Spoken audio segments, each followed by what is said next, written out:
you're trying to close on the first call every time, you're losing a ton of sales. There's a time to close or a time to let it go. And knowing when can be the difference between smashing quotas or going home empty-handed. Today you're going to learn some of the tactics I picked up after nearly 10 years of high-ticket sales and over 3,000 sales presentations. If that sounds fun, let's get into it. Now, should you be closing the first call? Let's go over some situations of when you might want to close on the first call, when you might want to let it go, and some of the signs, some of the things you're going to know, and how to tell the difference between the two. Obviously, the big pro of just trying to close on the first call is, well, they might just say yes. They might just sign up, right? The longer you wait, the longer you elongate the sales process, the more time you give them to think about it, we know they're just inevitably going to drop off, right? The big negative of having someone say no when they're not ready, when you ask for the order, is it puts them out of rapport with you. There's now this disconnect between the sales guy wants me to sign up, I'm not ready, boom, we're fighting in the middle here. And that's going to appear whenever they say no. All right. Some of the things you do need to take into account when you are deciding whether to close or not is, well, one, is it a referral? Is it an inbound lead? Is it a cold call? Is it the first time you've talked to them? Has this referral watched a lot of your podcasts, what have you?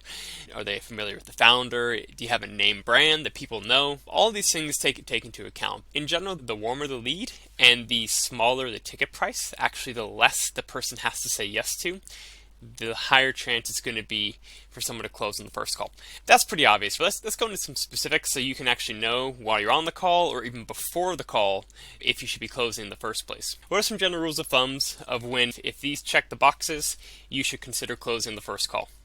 One, in general, if you're selling a low ticket item, if your product you're selling has a low ticket value under $1,000, you should consider closing the first call more often. Right? It's never always, but it's much more often. So especially if you have various products, some might be lower value, some might be higher valued, you might be upselling them later. But it is, as we know, the smaller the initial amount, the easier it's going to be for them to move forward. Under $1,000 is kind of that very ballpark number. If it's a referral or an inbound, now this is why it's so important that whenever you get on the phone with someone you haven't spoken with them before, you need to ask, if you don't already know, how do they hear about you? What prompted them to reach out? Why does everyone ask that? Because it's a big deal. If it's a referral from someone who's used you before, or it's someone that just went on your website and hit you up, took a look at some of the materials, like what you got, fill out a form, they are way warmer. They are much more likely to sign up on the first call. And I did mention this briefly, but if they're really familiar with your company or your content, let's say you have a podcast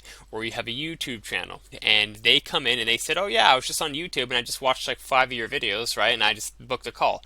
And they probably won't always say it directly like that, but sometimes they will, right? And if they say that, you know they're really warm. They are super warmed up. That's a green light to where you should really consider closing more often when that happens. And the last one too, it's hard to put your finger on, but it's just when you feel it. When you've been doing it long enough, you just get a feeling when someone's gonna sign up. When you've been doing it long enough, you sometimes know in the first minute or two if they're gonna sign up, or at least you know if at least you know the odds are greatly in your favor. You always get surprises, but in general, with time, you kind of know. When they're ready to go, when they're super warm, when they're being nice, they're being friendly, you should probably just go for it. And that just comes with time and experience, and there's really no way to quantify when you feel it, right? When you know, you know. Hey guys, real quick, if you do want to learn how to optimize your sales process, smash your quotas, and all other good sales stuff, please subscribe below now. Thank you. Let's talk about some times where maybe you wouldn't want to consider closing the first call, or at least you should be trying to close less often. If it's a high ticket sale, over $1,000, what you're asking for, that's going to take more time. That's going to be elongating the sales process. A huge factor as well is where the leads come from. Is it a cold outreach? Did someone cold call this person? Did someone send them a cold LinkedIn message? Is it a cold email outreach? These leads are going to be much less warmed up. So that is a huge factor. To be honest, if it's like a cold call or whatever, and it's the first time talking, just in general, that's like a don't even try and close in the first call. It is really rare that they close in the first call. I mean, of course I've done it before, and there's always exceptions, and these things are never 100%. It's ranges, right? It's ranges of, like, it's like a poker term, right? It's the probability.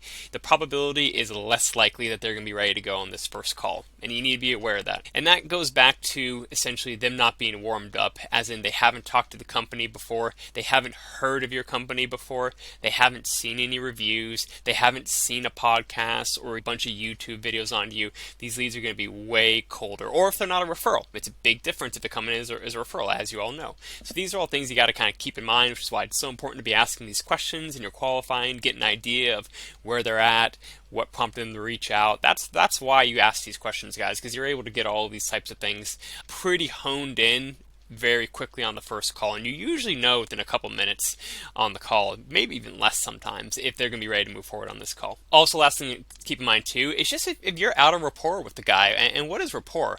Rapport is basically if the person doesn't like you that much, or you're not getting along, you're not having a good conversation. It's adversarial. You're fighting on things. You're saying things. He's fighting you. He's right. You know what I'm talking about, right? When things are getting a little bit nasty, there's no point to try and close because they don't like you. They don't like you and your product yet, so there's no point of trying to close. Also, if you've just kind of fumbled the sale for whatever reason, which happens to us all, right? You just blow it. You just knew you blew it, right? Oh, Jesus. Like that. And when that happens, just it's fine. Just send them some more materials and book a follow-up call. It's not a big deal. But my advice, when in doubt, just ask for the order. You're going to get a big bump to just say yes, and a lot of people are wanting you to move in. They want to be told what to do, so why not just go for it? However, when you're unsure, or it's kind of a borderline, you kind of know it can go either way, I would perhaps frame it a little more likely. Instead of saying, okay, this is what we do now. To move forward, I might say, if you'd like to move forward, what we're going to do is... Now that's inviting them to come in. You're asking the question, you're inviting them, but you're not pushing. You're just presenting them the option. It also makes you seem less of a pushover when you actually are willing to back off and book a follow-up call because you didn't actually push for the order and they didn't actually have to fight you, so that it doesn't have that adversarial relationship that I was talking about earlier, right? And you're going to avoid that when you frame things more lightly. Now, of course, when you frame things more lightly, you're giving them more leg room, and so it does mean you'll get a lower conversion rate. However, but I personally find you might get a slightly lower conversion rate on the initial ask, but then you're going to get a higher conversion rate on the second call, so your net positive is a lot higher when you ask it that way. Now, as I've said before, I have many years of high ticket sales experience. I have closed many deals on the first call, many deals on the second call, but in general, most deals were closed on the second or third call. And that's for the reasons I explained before. And so keep that in mind. If you're not closing the first call, it doesn't mean they're not interested. It doesn't mean they're not a good fit. They might just need more time. They might just need to check out your info, and that's totally fine. Give them some more time, book the follow-up, and then move from there. Go from there. The last thing too I do want to say is take all this with a grain of salt. Every industry is different. Every product's different. If you're selling to big companies, for instance, and they need to get it cleared with various levels of departments and things like this, get the budget approved, closing the second call is probably ridiculous. That's when we're talking about a 6 month to a year sales cycle in some cases, right? So take this all with a grain of salt. It depends on what you're selling.